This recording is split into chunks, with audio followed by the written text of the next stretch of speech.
Hello everyone, कैसे हैं आप सभी। My name is Sushil Kumar Pal and welcome to my YouTube channel. So as you can see, आज हम एक बहुत ही इंपॉर्टेंट टॉपिक डिस्कस करने वाले हैं जिसका नाम है concept of apparent depth. Concept of apparent depth refraction का पार्ट है जो कि बहुत ही इंपॉर्टेंट होने वाला है as far as board exam is concern. JEE Mains की बात करें या फिर जेई एडवांस की बात करें या फिर नीट एग्जाम की बात करें, इन सारे के सारे एग्जाम्स के लिए ये टॉपिक बहुत ही ज्यादा इंपॉर्टेंट है। मार्केट, ये बहुत ही ज्यादा इंपॉर्टेंट है, तो इसको अच्छे से समझना है, डिटेल में समझना है। तो इसको स्किप बिल्कुल भी ना करें और बिल्कुल पॉइंट बाय पॉइंट इसको समझेंगे और डिस्कस करेंगे। क्या क्या देखने वाले हैं इसमें हम। सबसे पहले थ्योरी पार्ट समझेंगे, उसके बाद में थ्योरी पार्ट से ही हम देखते ही देखते एक छोटा सा बेसिक फॉर्मूला डराइव कर लेंगे। फॉर्मूला ज्यादा टाइम नहीं लेगा। उसके बाद में in the next part of the video we will see some amazing questions, okay, with the help of tricks की हेल्प से, ट्रिक की हेल्प से, जो कि हमने एक फॉर्मूला ड्राइव किया होगा उस फॉर्मूले को ही हम ट्रिक में कन्वर्ट कर देंगे और उस ट्रिक की हेल्प से बहुत ही ज्यादा अच्छा क्वेश्चंस को हम सॉल्व करने वाले हैं। ठीक है, जो कि हम बात करें जेई मेंस की या फिर नीट एग्जाम की बात करें या एडवांस की बात करें, उन एग्जाम्स के लिए ये बहुत ही ज्यादा इंपॉर्टेंट होने वाला होगा। ठीक है, सो इस पर्टिकुलर टॉपिक को हम डिटेल में समझेंगे। सबसे पहले इंपॉर्टेंट है थ्योरी पार्ट, बिकॉज थ्योरी के बिना कुछ नहीं होने वाला। जब तक कॉन्सेप्ट अच्छा नहीं होगा तब तक क्वेश्चंस अच्छे से लगा नहीं सकते। सो बिना स्किप किए इसको डिटेल में समझेंगे। Let's get started.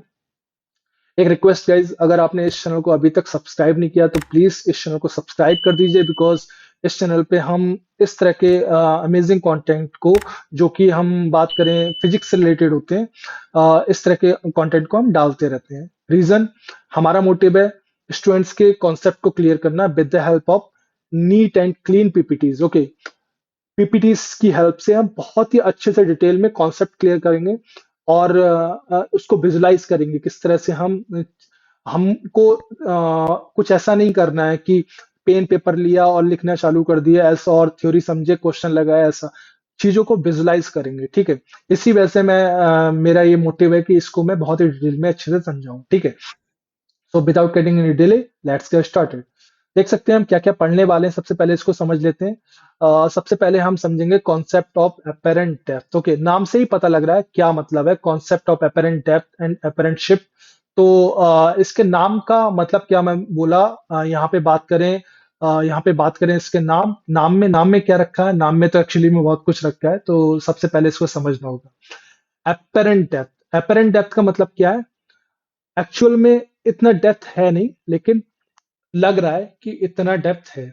ये चीज हम मोटा मोटा इससे समझ सकते हैं। ठीक है, इसको थोड़ा डिटेल में समझते हैं थोड़ा सा। और यहाँ पे एक हमने क्या किया, रियल लाइफ में हमने देखा होगा यार, थोड़ा सा अच्छे से समझना है इसको। रियल लाइफ में हमने देखा होगा, अगर किसी भी बकेट में हम लिक्विड भर दें और उस लिक्विड भरने के बाद में उस बकेट में हम थोड़े से मार्बल्स डाल दें। यहाँ पे एग्जांपल लेते हैं। यहाँ पे मैंने क्या किया, यहाँ पे एक मार्बल रख दिया। मार्बल कुछ इस तरह का, सपोज कर ले रहे हैं एक रेड कलर का मार्बल है, कुछ इस तरह से रख दिया। अब इस मार्बल को हम देखते हैं, बाहर से ऑब्जर्व करते हैं। सपोज एक ऑब्जर्वर है जिसका आई यहाँ पे है, इसका आई यहाँ पे है। वो ऑब्जर्वर यहाँ से देख रहा है। ठीक है, यहाँ से देख रहा है। पॉसिबिलिटी है यहाँ से भी देख सकता है। दूसरा पॉसिबिलिटी यहाँ से भी देख सकता है। यहाँ से मतलब कुछ इस तरह से, जस्ट वर्टिकली अपवर्ड। यहाँ पे अगर रेफरेंस लाइन ले लें तो रेफरेंस लाइन के जस्ट ऊपर में। तो देखा है हमने, रियल लाइफ में एक्सपीरियंस भी किया है कि मार्बल्स एक्चुअली में यहाँ पे ना दिख के, इतनी गहराई पे ना दिख के कहीं और दिखता है, थोड़ा सा ऊपर में शिफ्टेड दिखता है। ऊपर में शिफ्टेड दिखता है मतलब ऑब्जर्वर को लग रहा होगा कि ये ऑब्जेक्ट यहाँ ना होकर यहाँ पे है। ऐसा लगता है, होता नहीं है लेकिन लगता है।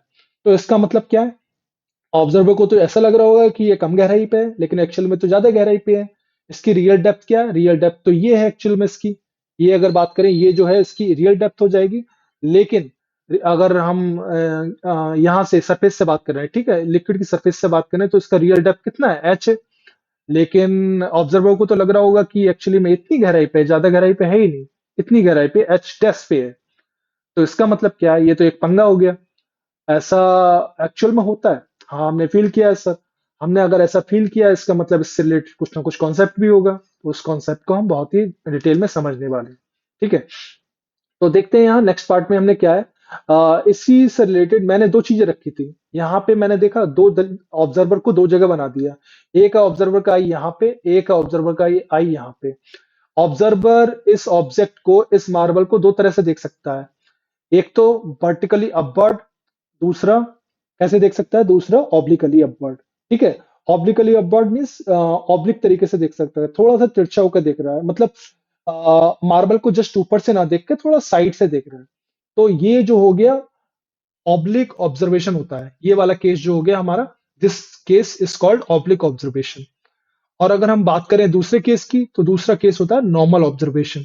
यहाँ पे देख सकते हैं ये वाला केस, यहाँ पे अगर बात करें ये वाले केस को बोलते हैं नॉर्मल ऑब्जर्वेशन। यहां से ऑब्जर्वर क्या कर रहा है, ऑब्जर्वर डायरेक्टली देख रहा है नीचे की तरफ में। ऑब्जर्वर डायरेक्टली देख रहा है नीचे की तरफ में ऑब्जेक्ट को, और ऑब्जर्वर को लग रहा है कि ये ऑब्जेक्ट यहाँ पे ना होके यहाँ पे है एक्चुअली में। ठीक है ना। तो ये जो डिफरेंस आ रहा है ना, जो ऑब्जेक्ट शिफ्ट हो जा रहा है, इसी को बोलते हैं हम concept of apparent depth. Okay. Real में इतनी गहराई पे था ऑब्जेक्ट, लेकिन ऑब्जर्वर को लग रहा होगा ये इतनी गहराई पे है। हमने फील भी कर चुके हैं कि एक्चुअल में होता है। तो ये तो समझ गए कि दो तरह के केस हैं, एक तो ऑब्लिक ऑब्जर्वेशन, दूसरा केस है नॉर्मल ऑब्जर्वेशन। ऑब्लिक ऑब्जर्वेशन हमने क्या किया, ऑब्जर्वर ऑब्जर्वर साइड में खड़ा हो गया, साइड में ऊपर से खड़ा हो गया, लाइक इस तरह से खड़ा हो गया। तो उस केस में क्या हो रहा होगा, ऑब्जर्वर को तो ये लग रहा होगा कि ऑब्जर्वर देख तो रहा है ऑब्जेक्ट को ना, तो उसको लग रहा हो उस केस में भी कहीं ना कहीं ऊपर ही शिफ्टेड नजर आता होगा। तो ये एक केस हो गया, दूसरा नॉर्मल ऑब्जर्वेशन। अब नॉर्मल ऑब्जर्वेशन हमारा स्पेशल केस है, क्योंकि ऑब्लिक ऑब्जर्वेशन को हमें समझना, उसको एक्सप्लोर करना, उसको डिटेल में लेके जाना थोड़ा सा कॉम्प्लिकेटेड हो सकता है। तो साइंटिस्ट लोगों ने क्या किया, साइंटिस्ट लोगों ने इसको थोड़ा सा सिंप्लीफाई कर दिया। हम ऑब्लिक ऑब्जर्वेशन की जगह हम नॉर्मल ऑब्जर्वेशन को अच्छे से डिटेल में समझने वाले हैं। ठीक है ना। नॉर्मल ऑब्जर्वेशन को यहाँ अच्छे से डिटेल में समझने वाले हैं। यहाँ पे देखो, ये जो हो गया हमारा नॉर्मल ऑब्जर्वेशन हो जाएगा। यहां से हम देख रहे हैं नॉर्मल ऑब्जर्वेशन। ये जो होगा ऑब्लिक ऑब्जर्वेशन। ऑब्लिक ऑब्जर्वेशन ठीक है, ऑब्लिक ऑब्जर्वेशन हमारा रियल लाइफ ऑब्जर्वेशन है, लेकिन क्योंकि हम एक्चुअल में किसी भी ऑब्जेक्ट के जस्ट वर्टिकली अपवर्ड नहीं देख सकते ना। पॉसिबल पॉसिबल हो भी सकता है, नहीं भी हो सकता है, लेकिन चांसेस है कि कहीं ना कहीं वो ऑब्लिसिटी आ ही जाए। तो ये हमारा एक जनरल केस हो जाता है। ये वाला केस हम बात करें ऑब्लिक ऑब्जर्वेशन जनरल केस हो जाता है। लेकिन ये जो है ये जो हो जाएगा हमारा, हम बात करें तो बोल सकते हैं एनालिसिस पर्पस से हमने इसको सिंप्लीफाई केस कर दिया है। ये जो है सिंप्लीफाई केस है। तो इसको हम कैसे समझेंगे, उसके बाद में हम क्या करेंगे, उसके बाद में हम समझने वाले हैं formula for apparent depth with the help of normal observation. हम एक फॉर्मूला डराइव करने वाले हैं। ये फॉर्मूला डराइव करेंगे for the case of normal observation. हम इस केस के लिए हम फॉर्मूला डराइव करने वाले हैं। ठीक है ना। इस केस से हम चीजों को स्टार्ट करेंगे, ऑब्लिक ऑब्जर्वेशन से हम चीजों को स्टार्ट करेंगे, फिर हम इसको सिंप्लीफाई करके नॉर्मल ऑब्जर्वेशन में ले आएंगे, और उसके फॉर्मूले को डराइव करेंगे। उस फॉर्मूले को ही हम डिटेल में अच्छे से एक्सप्लोर करेंगे और ट्रिक को समझेंगे। और उस ट्रिक की हेल्प से in the next part of the video हम अच्छे अच्छे क्वेश्चन भी लगाने वाले हैं। ठीक है। तो ये बहुत मजा आने वाला है गाइज, इसको अच्छे से समझना है। ठीक है। तो देख लेते हैं, नेक्स्ट पार्ट में जाते हैं, क्या क्या देख सकते हैं। हमने बोला ना यहाँ पे क्वालिटी क्वेश्चंस करने वाले हैं in the next part of the video. तो देखो यहाँ पे देखो कॉन्सेप्ट ऑफ एपेरेंट डेप्थ। मैंने क्या किया, मैंने कुछ ऐसा केस किया कि यहाँ पे लिक्विड भर दिया। किसी कंटेनर है, बहुत बड़ा कंटेनर सपोज कर लिया, कोई इश्यू नहीं है, लिक्विड भर दिया। अब उस लिक्विड में मैंने क्या किया, एक चीज एज्यूम कर ली कि इस लिक्विड का रिफ्रैक्टिव इंडेक्स म्यू है। ये एज्यूम कर सकते हैं, ये हमारे हाथ में है। और ये रिफ्रैक्टिव इंडेक्स म्यू इस तरह से है कि ये लिक्विड जो है डेंसर है with respect to the air. अगर एयर की बात करें, एयर से भारी है, डेंसर है मीन्स ज्यादा रिफ्रैक्टिव इंडेक्स है। तो उस केस में क्या हो सकता है, आगे देखते हैं। मैंने क्या किया, एक ऑब्जेक्ट ले लिया इस तरह से। ये ऑब्जेक्ट है, सपोज ये ऑब्जेक्ट यहाँ पे रखा हुआ है, इतनी गहराई पे रखा हुआ है। तो इसको देख लेते हैं ऑब्जेक्ट को। अब इस ऑब्जेक्ट को ये ऑब्जर्वर देखने की कोशिश करेगा। ऑब्जर्वर का आई आपने देख लिया, ये जो है ऑब्जर्वर का आई है, यहाँ पे देख सकते हैं ऑब्जर्वर का आई है। बहुत अच्छे से समझेंगे, यहाँ पे हम फॉर्मूले को डेरिवेशन शुरू कर दिए। फॉर्मूले के डेरिवेशन से ही हम ट्रिक को समझ पाएंगे कि एक्चुअली में हो क्या रहा है। ठीक है ना। तो ऑब्जर्वर क्या करेगा, ये जो है ऑब्जर्वर का आई है, यानी ऑब्जर्वर एक्चुअली में एयर में खड़ा हुआ है, और इस ऑब्जेक्ट को ऑब्जर्व करने की कोशिश कर रहा है, देखने की कोशिश कर रहा है। ये एक्चुअल में जितनी गहराई पे है, क्या ऑब्जर्वर को उतनी ही गहराई पे लगेगा? देखते हैं, थोड़ा सा डिटेल में समझेंगे इसको। ठीक है, मैंने अज्यूम कर लिया कि ये ऑब्जेक्ट जो है लिक्विड सरफेस से एच गहराई पे है। ये अज्यूम कर सकते हैं, यहाँ पे देख सकते हैं एच गहराई पे है। ये एच जो है actual depth of the object है, अगर लिक्विड सरफेस से बात करें तो। ठीक है ना, सॉरी। तो ये चीज अपने को समझना है कि ये ऑब्जेक्ट जो है लिक्विड सरफेस से एच डेप्थ पे है। अब दूसरा पॉइंट क्या किया मैंने, रेफरेंस लाइन ले ली। ये रेफरेंस लाइन इसकी वजह से ली है ताकि मुझे समझ में आ जाए कि ऑब्लिक ऑब्जर्वेशन क्या है एंड नॉर्मल ऑब्जर्वेशन क्या है। ये चीज अपने को समझना होगी। इस समय हम ये जो केस पढ़ने वाले हैं, सबसे पहले डिटेल में थोड़ा सा एक्सप्लोर करेंगे कि ऑब्लिक ऑब्जर्वेशन क्या है, किस तरह से ये एक्चुअली में एपरेंट शिफ्ट हो रही है। हमने फील तो कर लिया है एक्सपेरिमेंटली, हमने एक्सपेरिमेंटली इस चीज को समझ लिया है कि रियल लाइफ में ऐसा होता है। अगर लिक्विड में किसी मार्बल को डाल दें, डुबा दें, तो ऊपर से अगर देखें तो वो थोड़ा सा ऊपर शिफ्टेड नजर आता है। लेकिन ऐसा क्यों हो रहा है? ऐसा हो रहा है because of the refraction. Refraction की वजह से ऐसा हो रहा है। तो वो क्यों हो रहा है उसको यहाँ पे थोड़ा सा एक्सप्लोर करने वाले हैं। ठीक है, यहाँ पे थोड़ा सा एक्सप्लोर करने वाले हैं। यहाँ पे एक चीज समझने की है, कोई भी ऑब्जेक्ट किसी ऑब्जर्वर के द्वारा कब देखा जा सकता है? कोई भी ऑब्जर्वर किसी ऑब्जेक्ट को तभी देख सकता है जब उस ऑब्जेक्ट से निकलने वाली रेज ऑब्जर्वर की आंख में पड़े, तभी तो पॉसिबल है। ऐसा कभी पॉसिबल नहीं हो सकता कि ऑब्जर्वर से रेज निकल के अगर ऑब्जेक्ट से रेज निकलकर अगर ऑब्जर्वर की आंख में नहीं जा रही होंगी ना, तो उस ऑब्जेक्ट को देख ही नहीं सकता कोई भी इंसान। ठीक है ना, कोई भी ऑब्जर्वर देख ही नहीं सकता। तो ये सिंपल केस है। तो सबसे पहले क्या होगा, यहां से रे निकल के ऑब्जर्वर की आंख में जाएगी। आंख यहाँ पे, ये ऑलरेडी मैंने यहाँ पे डिस्कस कर दिया, यहाँ पे जाएगी। तो ये यहाँ से एक रे निकली, देख सकते हैं यहाँ पे, ये एक रे यहाँ से निकली और इधर की तरफ जाएगी। लेकिन हुआ क्या, यहाँ पे एक लिक्विड सरफेस मिल गई। यहाँ पे देख सकते हैं बाउंड्री मिल गई। ये जो है एक्चुअली में बाउंड्री है, देख सकते हैं यहाँ पे। ये ऊपर में एयर है, नीचे में लिक्विड है। लिक्विड का रिफ्रैक्टिव इंडेक्स हमें पता है, एयर का रिफ्रैक्टिव इंडेक्स हम मान सकते हैं, अज्यूम कर सकते हैं कि 1 है। ठीक है, अज्यूम कर सकते हैं, क्योंकि ये सिंपली हम एक्सपेरिमेंटली बोल सकते हैं कि refractive index of the air assume कर सकते हैं 1 है। ठीक है ना। अब ये यहाँ पे लिक्विड सरफेस पे जैसे ही रे पहुंची, अब ये इसकी आंख में जाना चाह रही है। लेकिन आंख में जाने से पहले क्या होगा, यहाँ पे तो रिफ्रैक्शन हो जाएगा। रिफ्रैक्शन क्यों होगा? क्योंकि लॉ ऑफ रिफ्रैक्शन से हमें पता है, जब कोई भी रे डेंसर मीडियम से रेयर मीडियम में जाती है तो होता क्या है, वो नॉर्मल से थोड़ा सा अवे शिफ्ट हो जाती है। ये तो हमको पता है। तो सबसे पहले यहाँ पे नॉर्मल ड्रॉ कर लेते हैं। तो ये नॉर्मल से अवे शिफ्ट हो जाएगी। तो यहाँ पे देख सकते हैं, सबसे पहले यहाँ पे आई जो है इंसिडेंट एंगल हो जाएगा। यहाँ पे देख सकते हैं, इसको इंसिडेंट एंगल बोल सकते हैं। जब ये डेंसर मीडियम यानी लिक्विड से जाएगी, रे निकल के बाहर जाएगी ना, तो ये अवे फ्रॉम द नॉर्मल हो जाएगी। तो ये जो एंगल जो यहाँ पे देख सकते हैं ना, ये वाला angle, that is called angle of refraction. Okay, angle of refraction, इसमें अभी तक कोई भी डाउट नहीं होना चाहिए। ये चीज क्लियर है?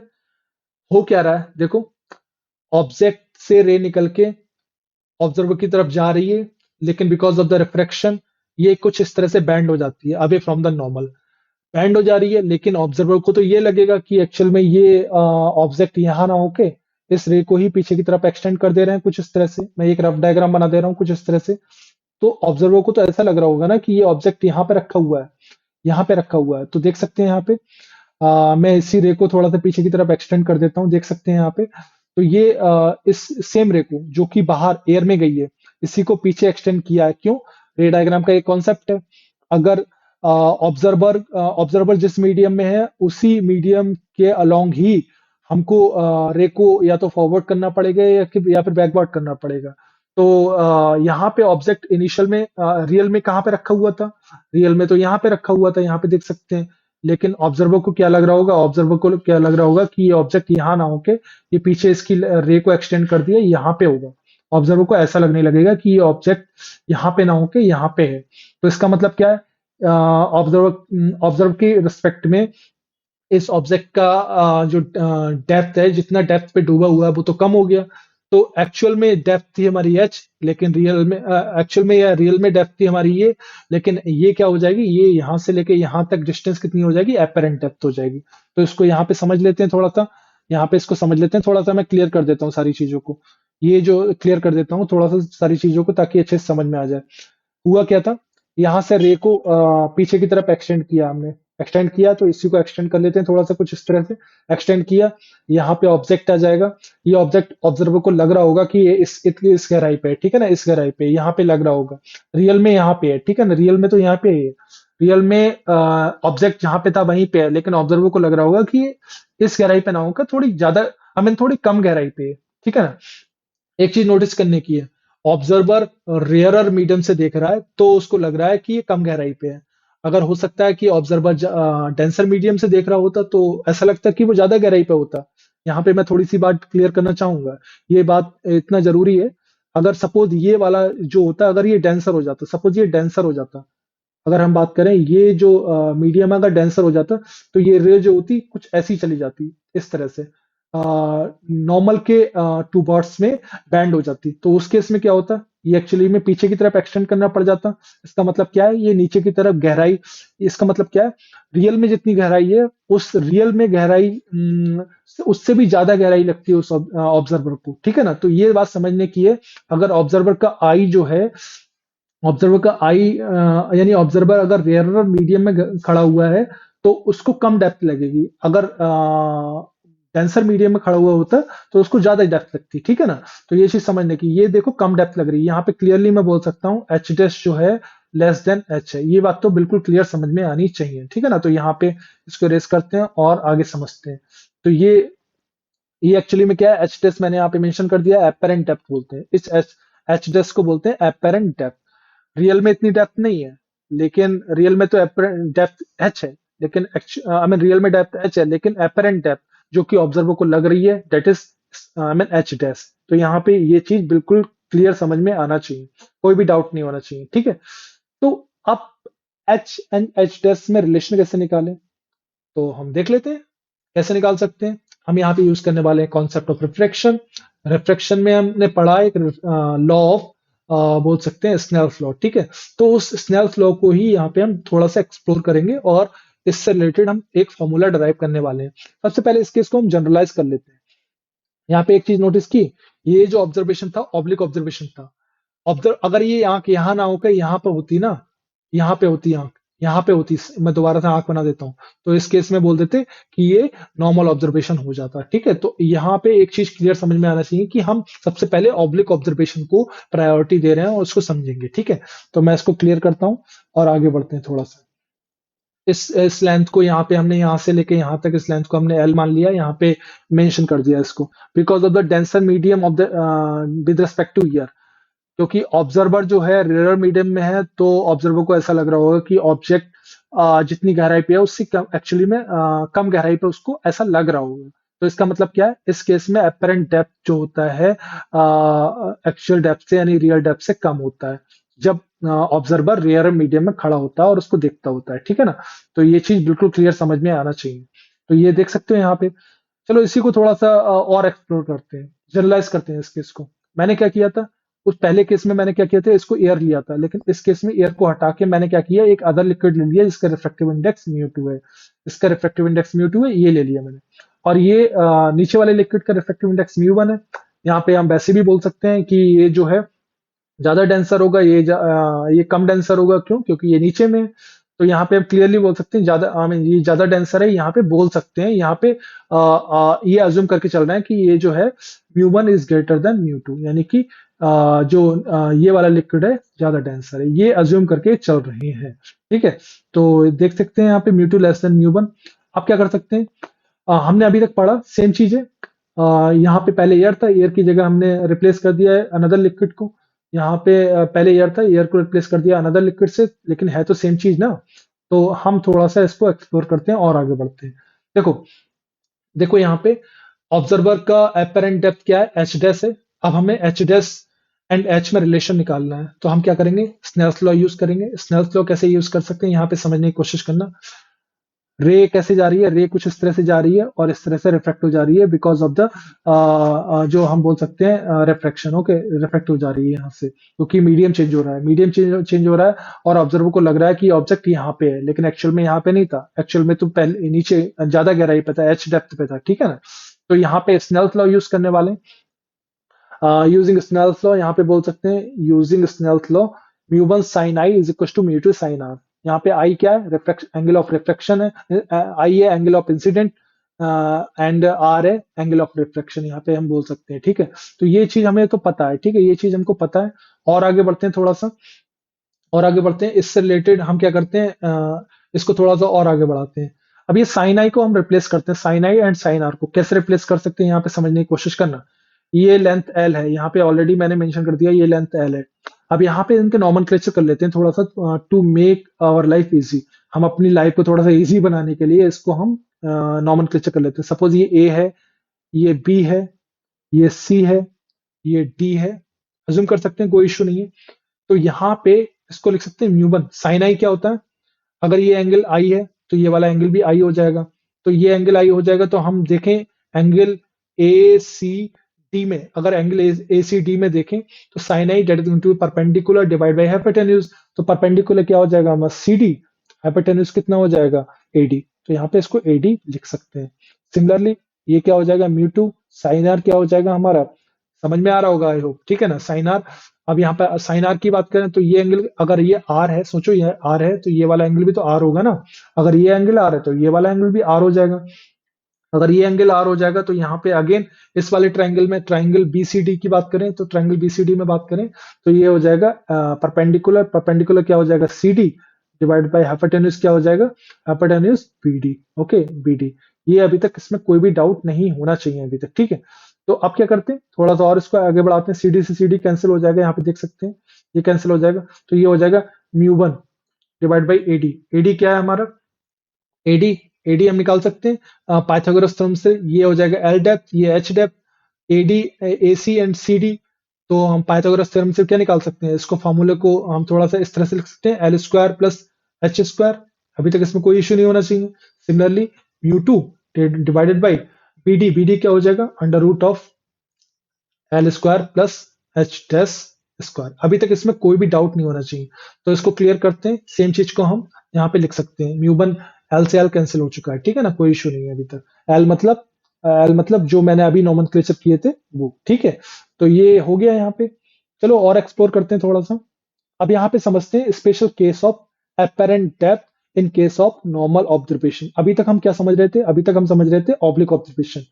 मैंने क्या किया, सेम चीज को यहाँ पे बना दिया। सबसे पहले इस केस में क्या था, ये था एक्चुअली में ऑब्लिक ऑब्जर्वेशन। यहाँ पे देखो, ये चीज समझने की, ये इस समय में ऑब्लिक ऑब्जर्वेशन था। अब मैंने क्या किया, ये जो एल है ना, अगर एल है, अगर एल को जीरो की तरफ टेंड कर दें, देखो यहाँ पे समझने की कोशिश करना, अगर मैं एल को जीरो की तरफ में टेंड कर दूं तो उस केस में क्या होने वाला है। एल को जीरो की तरफ में टेंड कर दूं तो इसका मतलब ये जो रे दिख रही है ना, मैं इसको रे को अच्छे से बनाता हूँ थोड़ा सा, ये रे को अच्छे से बनाते हैं, थोड़ा सा रेड कलर से बना देते हैं सब। तो ये रे जो होती, ये रे कुछ इस तरह से जाती, ऐसे जाती, ध्यान करो, कोशिश करना समझने की, ये रे कुछ इस तरह से जाती, यहाँ पे समझने की कोशिश करना। और ये वर्टिकल यहाँ पे बनाते, और रिफ्लेक्शन की वजह से ये थोड़ी सी आगे की तरफ में शिफ्ट हो जाती है, ऐसे आगे की तरफ में शिफ्ट हो जाती है। ये नॉर्मल है हमारा, ठीक है, ये नॉर्मल है। तो ये आगे की तरफ में शिफ्ट हो जाती है, तो ये पीछे एक्सटेंड करते, तो इसका मतलब क्या है, इसका मतलब ये थोड़ा दोबारा समझो इसको, इसको डायग्राम को थोड़ा दोबारा से बनाता हूँ, ये समझना जरूरी है। अगर एल को मैं जीरो की तरफ में टेंड कर दूं तो उस केस में क्या होने वाला है, ऑब्लिक ऑब्जर्वेशन से हम नॉर्मल ऑब्जर्वेशन में कन्वर्ट करना चाह रहे हैं सेम चीज को, ठीक है। तो ये कैसे कर सकते हैं, ये समझने की बात है। ये एल अगर जीरो की तरफ टेंड कर जाएगा तो ये रे जो है, रे कुछ इस तरह से जाएगी, रे कुछ इस तरह से जाएगी, यहाँ पे समझने की कोशिश करना है। ये रे कुछ इस तरह से आंख की तरफ जाने वाली होगी, और इसके बाद में बिकॉज ऑफ द रिफ्लेक्शन कुछ इस तरह से बैंड हो जाएगी, इस तरह से। तो उस केस में क्या रहा होगा, ये आई जो है, आई यहाँ पे रही होगी। सोचो यहाँ पे मैं इसको डिफरेंट कलर से बनाता हूँ। आई इस एक्चुअली में यहाँ पे रही होगी, तभी तो ये पॉसिबल केस है इसका। ये आई अगर यहाँ पे रही होगी तभी तो ये पॉसिबल है कि ये रे यहाँ से निकल के एंड यहाँ से रिफ्लेक्ट होके आंख में जाए, यहाँ से रिफ्लेक्ट होके आंख में जाए। इसका मतलब क्या है, अगर ये आई, जैसे जैसे मैं एल को कम करता जा रहा हूँ, ये आंख जो है इधर की तरफ में शिफ्ट होती जा रही है। जब एल जीरो की तरफ टेंड कर जाएगा तो उस केस में क्या होगा, ये आंख तो बिल्कुल यहाँ पे आ जाएगी, ये आंख बिल्कुल यहाँ पे आ जाएगी। इसका मतलब क्या होगा, इस केस में हम बोल सकेंगे कि ये नॉर्मल ऑब्जर्वेशन है। तो ये हम बोल सकेंगे कि ये नॉर्मल ऑब्जर्वेशन है। तो उस केस में ये हम बोल सकेंगे। तो यही चीज को मैं थोड़ा सा यहाँ पे एक्सप्लोर करके लिख देते हैं, समझने की कोशिश करना। फ्रॉम द प्रीवियस रिजल्ट जो हमने अभी निकाला, ये इसको इसको कैंसिल कर देते हैं। अब अगर मैं बात करूं एल को जीरो की तरफ में टेंड करा दूं तो उस केस में क्या होगा, ये आंख जो होगी इधर की तरफ में शिफ्ट हो जाएगी। ये आंख इधर की तरफ में शिफ्ट हो जाएगी कुछ इस तरह से, ठीक है। तो मैं इस आंख को यहाँ पे बना देते हैं, कुछ इस तरह से शिफ्ट हो जाएगी।